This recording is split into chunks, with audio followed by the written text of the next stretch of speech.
देखिए जी, मैं आपको इस केस में सबसे बड़ी आज एक बात बता रहा हूँ, एक ऐसा इंकशाफ कर रहा हूँ जो किसी ने भी नहीं किया। इस केस के जो मुल्ज़मान हैं, कौन-कौन शामिल हैं, ये 3 शामिल नहीं हैं, इसमें 4 शामिल हैं। 4 इसमें जो हैं, वो मर्डरर शामिल हैं और उन चारों के नाम मैं आपको बताता हूँ। क़यामत के दिन अल्लाह के पास जाके क्या जवाब देगी? जब वो दफ़ना के वापस आए, जब कुल रखे हुए थे, तो वहाँ पे आके कान में कहती है, हाँ जी, मैंने देखा था, मुझे पता था। ओ भैया, आपको पता था तो बताओ। ये चौथा जो है नाम उस एफआईआर में होना चाहिए, जो नहीं है। कि हवस के पुजारी लोग ख़ानदानों के ख़ानदान तबाह कर देते हैं, दौलतमंद ज़ीरो हो जाते हैं। वो कहते हैं ज़न ज़र ज़मीन, ये तीनों तबाहकारियों की एक बहुत बड़ी अलामत है। तो ये जो हवस है, तो ये समझ नहीं आ रहा कि मैं किस अल्फाज से बयान करूँ। मैं कानों को हाथ लगा रहा हूँ, तौबा ही है। इसके बाद बिस्मिल्लाहिर्रहमानिर्रहीम। पाकिस्तान और दुनिया भर में देखने वालों को अस्सलाम वालेकुम। मेरा नाम मियां मोहम्मद आसिफ। आज आपको अनीला के हवाले से बताएंगे कि अनीला जेल कब जा रही है, अनीला को सज़ा कितनी होगी और अनीला के हवाले से शवाहद कितने हैं। मेरे साथ मारूफ एडवोकेट फैसल शहजाद जट साहब मौजूद हैं, जो अबूर रखते हैं क्रिमिनल केसेस पे। इनसे जानेंगे कि ये कानूनी तौर पे क्या कहते हैं। जट साहब अस्सलाम वालेकुम। वालेकुम अस्सलाम। जट साहब, अनीला जो मरकज़ी मुलज़मा जिसको कहा जा रहा है, पुलिस भी ये कह रही है कि वो मेन करदार उसका है, मदई पार्टी भी यही कह रहे हैं कि मेन करदार उसका है और 4 घर उसने बर्बाद कर दिए। आपको क्या लगता है जेल कब जाएगी? बिस्मिल्लाहिर्रहमानिर्रहीम। देखें, ये जो केस है, बड़ा ही तकलीफ़देह केस है। इसमें मर्डर हुआ सास का, और उसके दामाद उसमें शामिल है, उसका सौतेला बेटा शामिल है। 3 ये लोग हैं और एफआईआर भी हो गई है। इन्होंने इकरार भी किए हैं, अपने बयान भी दिए हैं और तस्लीम भी किया है कि हुआ है। तो सज़ा कब होगी, जेल कब जाएंगे? अनीला प्रेग्नेंट है और उसका अभी मेरा ख़्याल है ख़बर आने वाली है आज या कल में कि वो उसका डिलीवरी हो जाएगी। तो उसके बाद, क्योंकि पाकिस्तान के कानून में मौजूद है कि अगर कोई भी प्रेग्नेंट खातून हो तो उसको जेल या हवालात में नहीं रखा जा सकता। हाँ, अलबत्ता जब वो डिलीवरी हो जाएगी तो उसके बाद उसको जेल में भी भेजा जाएगा और उसको सज़ा भी हो सकती है। जो भी ट्रायल भी चलेगा वो भी होगा। ऐसी कोई मसाल मौजूद है, आप कानूनी माहिर हैं, कि प्रेग्नेंट होने के बावजूद वो इन्वेस्टिगेशन में भी हो, पुलिस थाने में भी गिरफ्तार हुई हो और जेल भी गई हो? नहीं, ऐसी मेरी नज़र में तो अभी तक कोई नहीं है। लेकिन ये कि पहले कोई हो, मेरे होते हुए अभी तक, जब तक मैं स्टैंडिंग में हूँ, मैंने तो नहीं देखा। ये इंसानी हमदर्दी वाला कोई ये एलिमेंट है? बिल्कुल इंसानी इंसानी हमदर्दी भी है और पाकिस्तान का कानून भी है कि जब तक मुलजिमा जिस पर इल्ज़ाम है मर्डर का या कोई भी किसी भी केस का, वो जब तक प्रेग्नेंट है तो उसको हम जेल में या हवालात में नहीं रख सकते। जब बच्चा हो जाए तो उसके बाद वो जेल में जा सकती है। बच्चा होने के कितनी देर बाद उसको इन्वेस्टिगेशन में शामिल किया जा सकता है या जुडिशल किया जा सकता जब वो चलना फिरना शुरू कर दे। है? तब तक नहीं। जी। कितने शवाहद आपको लगता है मौजूद है कि अनीला को सज़ा हो पाएगी? 100% देखें, मुदई जो है वो उसका खामन, वो ख़ुद ये इकरार कर रहा है और 40 दिन की उसने रेकी की। जो मकतूलीन हैं, जो मतलब कातिल हैं, उनको घर में रखा, उनको खाना खिलाया, फिर बहन को कातिल के साथ भेजा, बहनोई के साथ कि तुम जाओ। और फिर बाहर ही बाहर से वो करवाते रहे, वो क्या कहते हैं, वो फ्रांजिक करवाते रहे, डेड बॉडी की उन्होंने निकाला, पोस्टमार्टम करवाया। तो ये उसने 40 दिन तक उसने एक मुशक्क़त काटी, क्योंकि पुलिस ये कह रही थी कि हम एफआईआर नहीं काटेंगे। तो फिर उसने हर वो चीज़ की जिससे उसने एफआईआर करवानी थी। उन लोगों को कटहरे में लाना था। मैं ख़ुद उनके घर भी गया था, इजहार अफसोस भी किया। मैंने उनको ये भी कहा कि हम आपके लिए हाजिर हैं, लेकिन क्योंकि वो पहले से लॉयर की सर्विसेज हासिल कर चुके थे, उन्होंने ये कहा कि हमें आपकी ज़रूरत पड़ेगी तो हम आपको ज़रूर याद करेंगे। बच्चा जेल जाएगा या वो अपनी मर्ज़ी से किसी को भी दे सकते हैं? ये बिल्कुल उसकी वालदा के ऊपर होगा, क्योंकि बच्चा 2 साल तक माँ का दूध पीता है। तो ये उसकी मर्ज़ी है माँ की कि वो अपने साथ रखती है जेल में, या वो उसको बाहर किसी और के हवाले करती है। वालिद की रजामंदी के बगैर वो बाहर किसी को दे सकती है? नहीं, वालिद और वालदा ये दोनों कस्टोडियन होते हैं। अगर वालदा नहीं है तो वालिद कस्टोडियन होता है। अगर वालिद नहीं तो वालदा होती है। अगर ये दोनों ना हो तो फिर उनकी मर्ज़ी है, या अगर वो कानून। दोनों हों तो माँ बाप की मर्ज़ी के ख़िलाफ़ या मर्ज़ी के बगैर किसी को बच्चा डिलीवर कर सकती? देखें, ये तो नुमान की मर्ज़ी के बगैर अनीला बच्चा किसी फैमिली अपने को दे सकती है? नहीं। बिल्कुल, वालिद जो है वो कस्टोडियन है, उसकी इजाज़त के बगैर नहीं दिया जा सकता। जिसको वो चाहे जिसको वो चाहे वो दे सकते हैं। वो दे सकते जी हैं। बिल्कुल।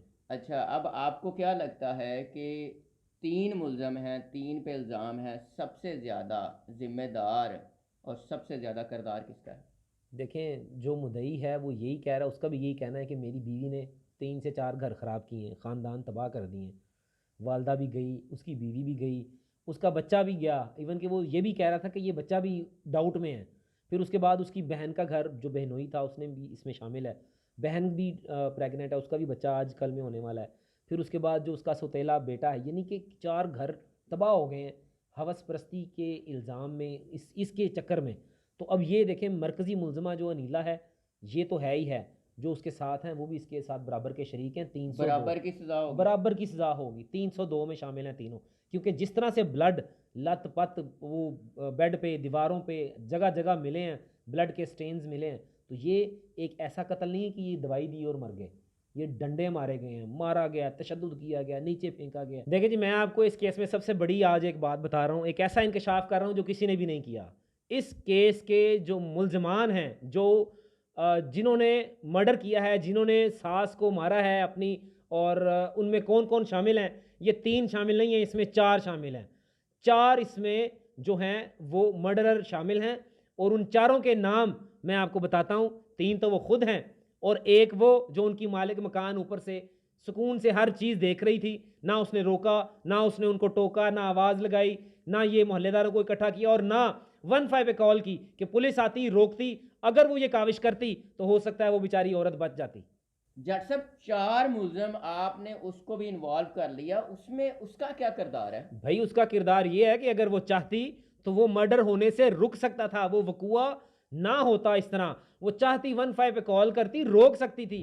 क़यामत के दिन अल्लाह के पास जाके क्या जवाब देगी? जब वो दफना के वापस आए, जब कुल रखे हुए थे, तो वहां पे आके कान में कहती है, हाँ जी मैंने देखा था, मुझे पता था। ओ भैया, आपको पता था तो बताओ। हो सकता है कि ये जो मालिक मकान है, ये उस जुर्म में बराबर की शरीक हो, कि बाहर आप रखवाली करो, लोगों को अंदर ना आने देना, और हम अंदर काम डालेंगे। इन्होंने पूरी तसल्ली से वो काम किया है। काम करने के बाद इन्होंने जनाब सारा काम आराम से मलियामेट हो गया, डॉक्टर के पास भी बयान हो गए, दफनाया भी गया, कुल भी हो गए, हर चीज़ हो गई। तो फिर जनाब जब पुलिस की बारी आई तो वहाँ पे कहती है कान में, मैं आपको बताऊंगी लेकिन मैं पुलिस को बयान नहीं दे सकती। और भाई भाड़ में जाए ऐसा आपका ईमान, क़यामत के दिन अल्लाह को क्या जवाब देंगी? आपके सामने एक औरत का मर्डर हो रहा था और आप खामोशी से तमाशा देख रही थी, और लोग बाहर भी खड़े हुए थे। आप लोगों को कह सकती थी आवाज़ लगा के छत से कि अंदर नीचे औरत पर जुल्म हो रहा है, अंदर आए ज़रा, तो फिर औरत बच सकती थी। वो आज औरत चली गई। ये चौथा जो है नाम उस एफआईआर में होना चाहिए, जो नहीं है। कानून ये कहता है कि जो मुद्दई का दावा होता है उसके ऊपर कानून ने अमल करना होता है। मुद्दई को अगर नहीं पता किसने मारा, लेकिन इन्वेस्टिगेशन में मुल्ज़म या कोई और बंदा शरीके जुर्म है, तो उसको गिरफ्तार करना, सजा देखिए, दिलानी। मरकज़ी मुल्ज़मान उसने नॉमिनेट कर दिए हैं मुल्ज़िम ने। उसके साथ जो मुआशरे के मुहर्रिकात हैं, जो हमें चाहिए कि हम अपने मुआशरे में भी शऊर और उसमें उजागर करें, तो जो देख रहे हैं उनको भी शामिल करना ज़रूरी है। अगर वो नहीं करते हैं तो इनका केस कमज़ोर नहीं होगा, लेकिन मैं ये इखलाकी तौर पे बात कर रहा हूँ कि उनको भी शामिल करना चाहिए था। आप क्या समझते हैं कि वो कितना, मतलब बराबर की शरीक है, कितना जुर्म है उसका? उसका इतना जुर्म है कि अगर वो चाहती तो 15 पे कॉल कर सकती थी, 5 मिनट में पुलिस ने पहुंच जाना था। अगर वो चाहती तो बाहर से मोहल्लेदारों को आवाज़ दे के कहती कि अंदर आओ, अंदर औरत को मारने अगर लगे। वो चाहती अगर वो तो चाहती ये बचा ये लेती, बचा सकती थी और औरत ने बच जाना था। बाहर शोर कर जी सकती थी। बिल्कुल, हो सकता था, तो बिल्कुल। उसको गिरफ्तार करना चाहिए। उसको गिरफ्तार भी करना चाहिए, उसकी स्टेटमेंट भी लेनी चाहिए, क्योंकि उसको, मैं जब उनके घर गया तो मुझे ये सुनने में आया कि जनाब वो ये कह रही है कि मैं पुलिस के सामने नहीं बयान दे सकती, लेकिन मेरे सामने ये सारा कुछ हुआ है। तो ये सुन के बड़ा दिल में दुख हुआ। क़यामत के दिन ये क्या जवाब देंगे अल्लाह को कि एक इंसान आपके सामने मर रहा था, चलो तुमने उसकी तो मदद नहीं की, डर के और खौफ के, कम से कम पुलिस को बयान तो दे सकती हो कि ये मैंने देखा है। अच्छा जट साहब, आप चूंकि क्रिमिनल केसेस को डील करते हैं, हवस ने 4 ख़ानदान बर्बाद कर दिए। इससे पहले भी आपने कोई इस तरह के केसेस देखे हैं कि हवस में कुछ सामने भी नज़र नहीं आता और सब कुछ मिलिया मेट कर दिया जाता है? बिल्कुल जी, इस तरह के मैंने बड़े केसेस देखे हैं कि हवस के पुजारी लोग ख़ानदानों के ख़ानदान तबाह कर देते हैं, दौलतमंद ज़ीरो हो जाते हैं। वो कहते हैं जन ज़र ज़मीन, ये तीनों तबाहकारियों की एक बड़ी बहुत बड़ी अलामत है। तो ये जो हवस है, तो ये समझ नहीं आ रहा कि मैं किस अल्फाज से बयान करूं कि एक बहू उस घर के दामाद के साथ, फिर उसके सौतेले बेटे के साथ, फिर तीनों मिली भगत और सास का मर्डर। मैं कानों को हाथ लगा रहा हूँ, तौबा ही है, इसके बाद अल्फाज ही नहीं है कि मैं क्या अदा करूँ। कितना देर अनीला अंदर रहेगी और कब बाहर आएगी? उम्मीद है कि ये ट्रायल चलेगा, साल 1.5 साल तो चलेगा। उम्मीद कोशिश, अगर इंसाफ का पैमाना अगर हम पूरा पकड़ें तो ये तो जल्द अज जल्द सज़ा हो सकती है। बाहर के ममालिक में देखें आप, हम इस्लामी स्टेट हैं, तो ये सऊदी अरब में देखें, अगर कोई भी मर्डर का मैटर होता है वो तो हफ्ते में सज़ा आप हो जजेस जाते को हैं। डील करते हैं, लोअर कोर्ट में जजेस को इस तरह के ट्रायल में बेल देने के हवाले से कितना तरस आता है देखें, इस तरह के मुल्ज़मान पे?